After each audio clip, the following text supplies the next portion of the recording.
To make sure he could die precisely in the hospital and that all of his organs remained intact, he called the emergency line before ending his life. There's been a suicide. Who's the victim? I am. Then he lay down in a bathtub filled with ice, enduring the bone-chilling cold, and poured in the jellyfish he had prepared in advance. This jellyfish was known as the box jellyfish, one of the world's most venomous creatures. Just one could be lethal enough to kill 60 adults, and once poisoned, there were only 4 minutes left for emergency treatment. Its aggression was also terrifyingly strong. In the blink of an eye, the jellyfish's tentacles had already climbed onto his arm, beginning to release their toxins. Very soon, an excruciating wave of pain surged through his body.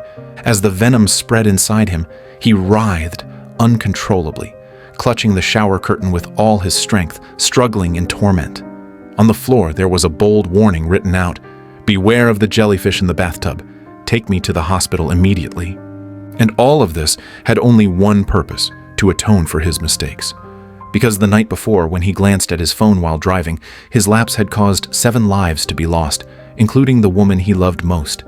Even though the police determined that the other truck's reckless driving was the official cause of the tragedy, the guilt in his heart would not allow him to forgive himself.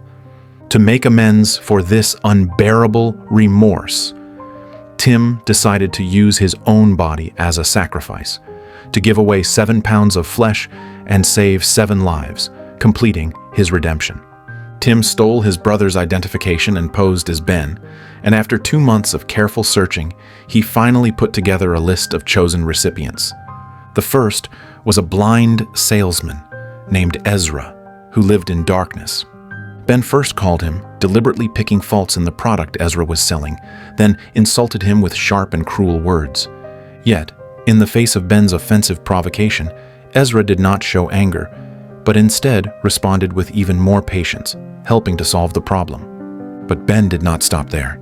He escalated his cruelty by mocking Ezra's blindness, taunting that he would never see light again. He did not believe a blind man could hear such insults and remain unmoved. It's blue, sir. It's blue, sir. Say what you want to say. React. Say what you want to say to me. Thank you for calling Cheyenne Meats. That's not what you want to say, you coward. You coward. You blind, vegan beef salesman, virgin, Bye, coward. Mr. Say Collins. what you want to say. After hanging up, Ben could no longer hold back his breakdown. He despised himself for lashing out so harshly at such a gentle and kind man. He was about to decide to give Ezra his eyes as an apology, but he hesitated, realizing that workplace politeness alone was not enough to prove Ezra was truly a good man. So Ben chose to follow Ezra, secretly observing his behavior to see whether he truly lived with kindness and honesty. Gradually, Ben discovered that Ezra loved music deeply, often playing piano quietly in restaurants. Such beautiful melodies could only come from someone with inner peace. He also noticed that when Ezra interacted with a woman he liked, every move was careful and restrained, like he feared even the smallest gesture might bring discomfort to her. You gonna ask her out? The waitress. No. You never know. Oh. I don't think she sees me. Ezra's responses carried a mixture of sorrow and realism. In this noisy world, we are easily distracted by illusions, afraid to face our flaws, terrified to accept our imperfections, because admitting them means breaking the false image of perfection we construct and confronting the broken real self within. Yet Ezra, living in darkness, could still face his life with a smile and resilience. His very existence was like a mirror, reflecting our weakness and avoidance. Ben was certain Ezra was a man worthy of help. The second person he investigated was a middle-aged woman named Connie, whose marriage had failed. After giving birth, her appearance and figure no longer looked the same, and she long suffered neglect and abuse from her husband. Just a few days earlier, she had been beaten so severely that 3 ribs were broken, and the double trauma of body and spirit nearly broke her completely. Although she tried many times to leave, every attempt ended with even more brutal violence. She longed desperately to escape her violent home, but with 2 innocent children to protect, she was trapped in a painful dilemma. When Ben learned of her situation, he was filled with sympathy. he solemnly promised Connie that he would give her enough money to take the children away so she could start a brand new life without fear. But Connie, wounded so deeply, was like a frightened deer, wary of everyone. She suspected Ben might be a spy sent by her husband, and her fear made her believe such kindness must hide a trap. So before Ben could even finish speaking, Connie, overcome with emotion, demanded that he leave. Her eyes showed despair and helplessness, as if the entire world were against her. Ben's heart was full of pity and sorrow, and he knew it would take patience to earn her trust. So he left his card and walked away. Yet, to his surprise, that very night Connie called him. Her voice was weak and shaking, mixed with sobs, telling Ben she had once again suffered her husband's cruelty and had even been thrown out of her home. Without hesitation, Ben rushed to help her. He gave her a seaside address, telling her it was a safe haven far from violence, a place filled with warmth and love where she and her children could begin again. Then Ben gave her his own car. It was not just a car, it was the key to escaping the nightmare and driving toward a new future. But Connie, still fearful, hesitated to start the engine, afraid this gift was just an illusion. Ben noticed her doubt and gently reminded her to look at the two innocent children in the back seat, comforting her that even if she could not think of herself, she had to think of their future. Finally, Connie gathered her courage and accepted this gift, driving along the winding coast toward the north, with a spark of hope in her heart. In the end, as Ben directed, Connie arrived at a beautiful seaside house. Inside, on the table, she found a contract and a letter. In the letter, Ben explained everything, telling her that as long as she signed her name, the house would belong to her. The only condition was that she must never contact him again. Because Ben believed he was a sinner, unworthy of praise and gratitude, he chose to punish himself in this way. And he also hoped to give Connie and her children a brand new beginning. Perhaps true goodness never needs to be loudly proclaimed, nor dressed up with pretense and show. Connie was deeply moved by Ben's kindness, and the shadows in her heart gradually began to lift. She ran freely with her children along the wide beach, their bell-like laughter echoing in the sea breeze. From that moment on, they would live by the sea, watching spring flowers bloom, fully enjoying this hard-earned freedom, feeling the gentle touch of the ocean wind and the warm light of the sun. Meanwhile, Ben continued searching for his next person to save. This time he came to a nursing home, where the director was a man with kindness and responsibility. Yet unfortunately, he was suffering from a terminal illness and urgently needed a healthy heart to survive. Because Stewart, the director, owed a great deal in taxes, Ben appeared before him in the role of an IRS officer collecting debts. Stewart begged Ben, pleading for a 6-month extension. And he spoke earnestly of the nursing home's hardships, explaining that he needed money to care for the helpless elderly people. Ben was very puzzled, because when he looked straight at Stewart, he noticed that his eyes kept dodging. Ben thought to himself, this was clearly the look of someone lying. Stewart must be hiding some shameful secret. After Stewart left, Ben seized the chance to visit an elderly woman named Inez, hoping to learn her true opinion of Stewart. Sure enough, Inez, with trembling hands, wrote down a list of Stewart's wrongdoings, telling Ben that every time she took the medicine he gave her, she felt dizzy and sleepy, and if she refused to take it, she would be beaten. So she endured the suffering in silence. Hearing this, Ben's sense of justice burned fiercely. With a grave expression, he solemnly promised Inez that he would help her seek justice. Inez was so moved she could not speak. Only her lips trembled slightly. Then, under Ben's persistent questions, Inez bravely wrote down more of Stewart's cruel acts, her words cutting like sharp blades, piercing through Stewart's hypocritical mask.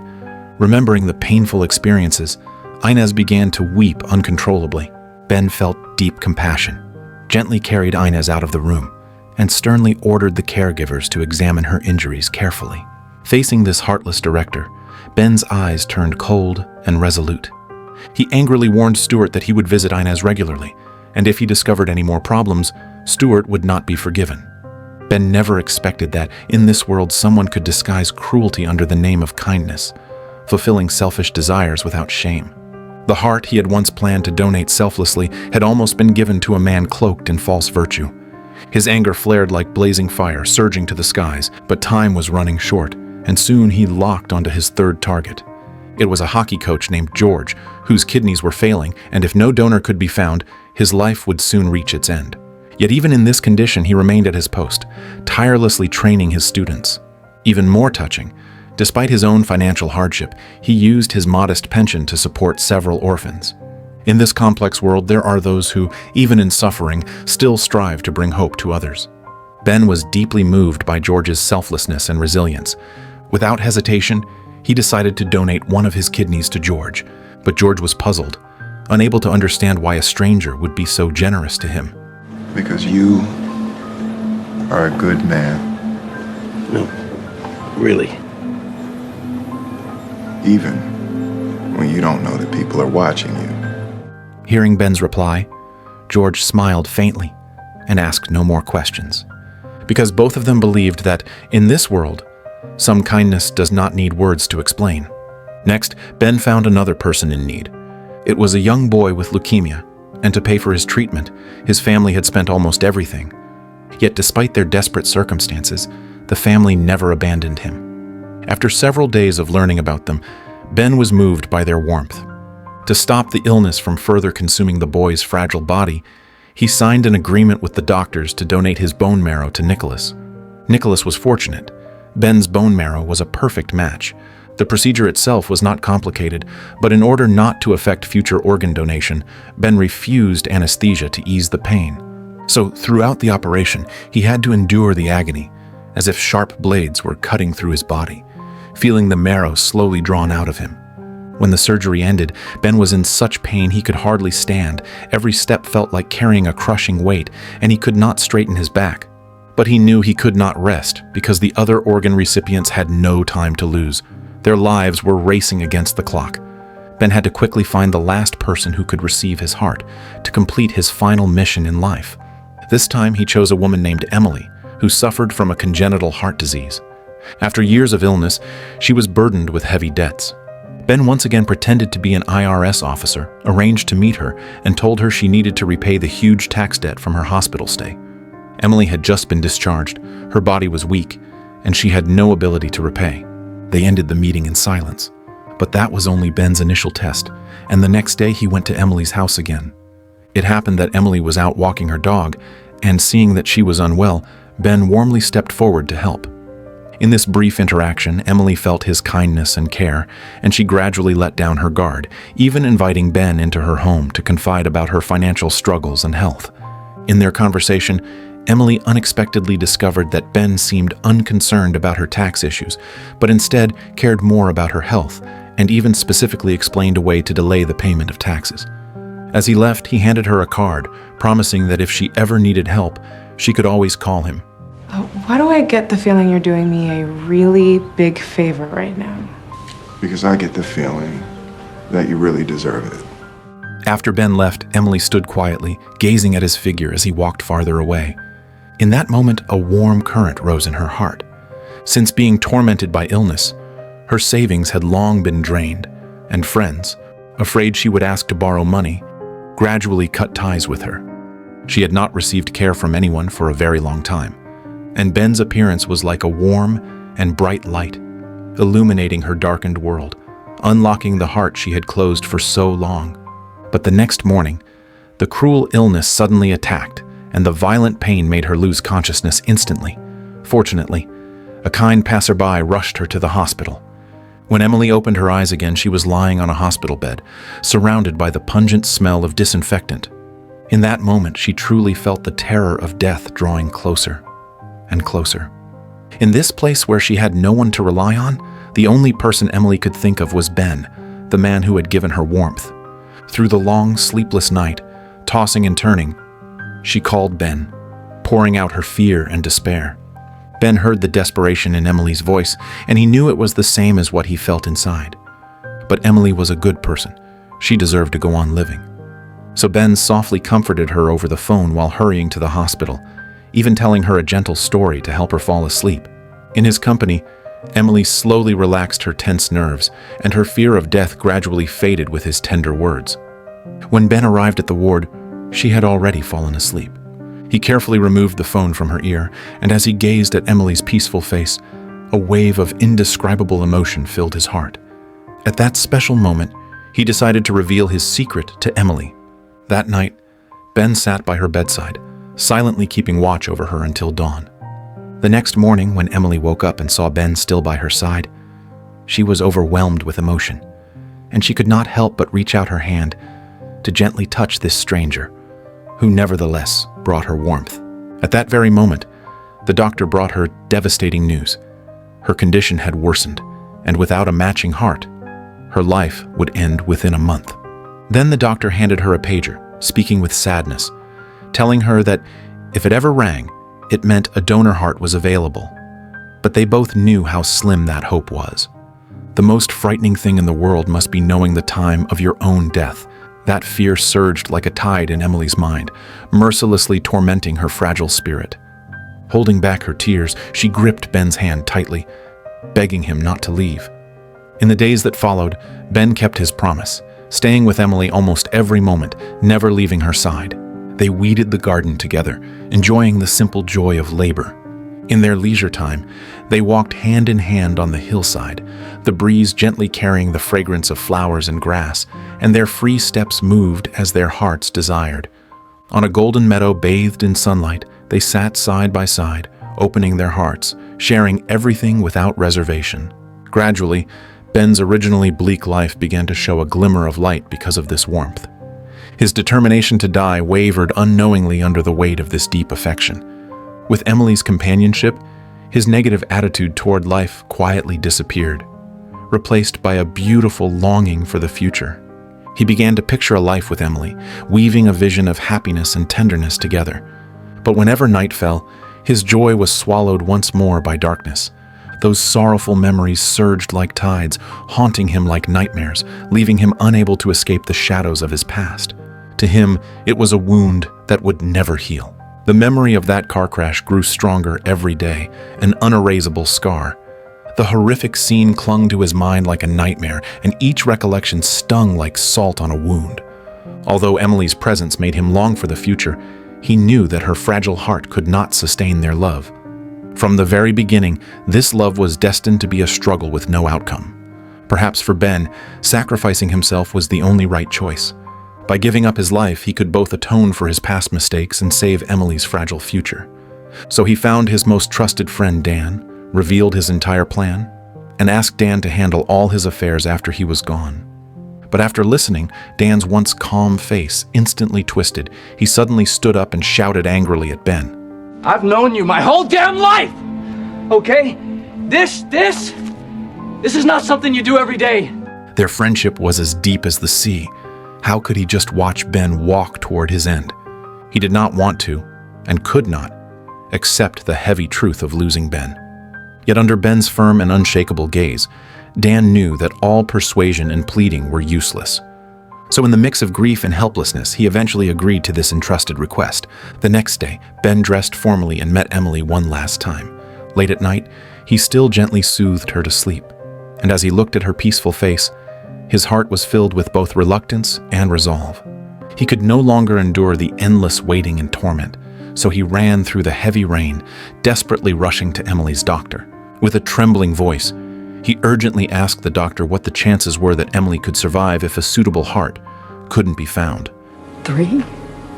5%? I know. I'm sorry. I wish the numbers were higher. Thank you.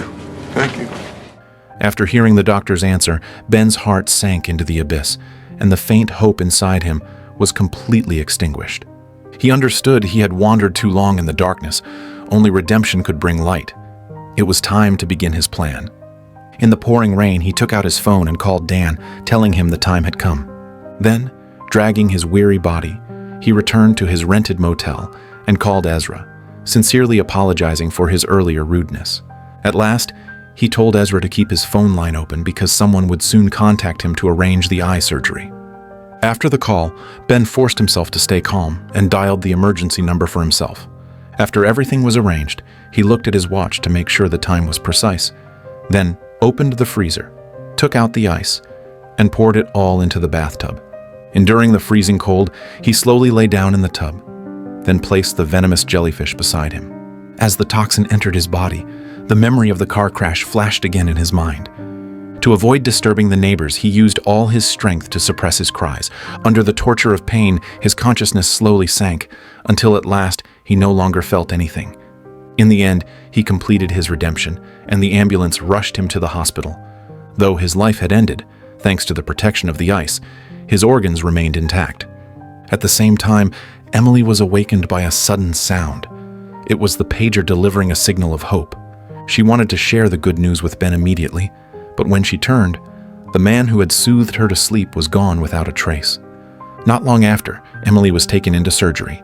Her eyes shone with light as she began to dream of a happy future with Ben.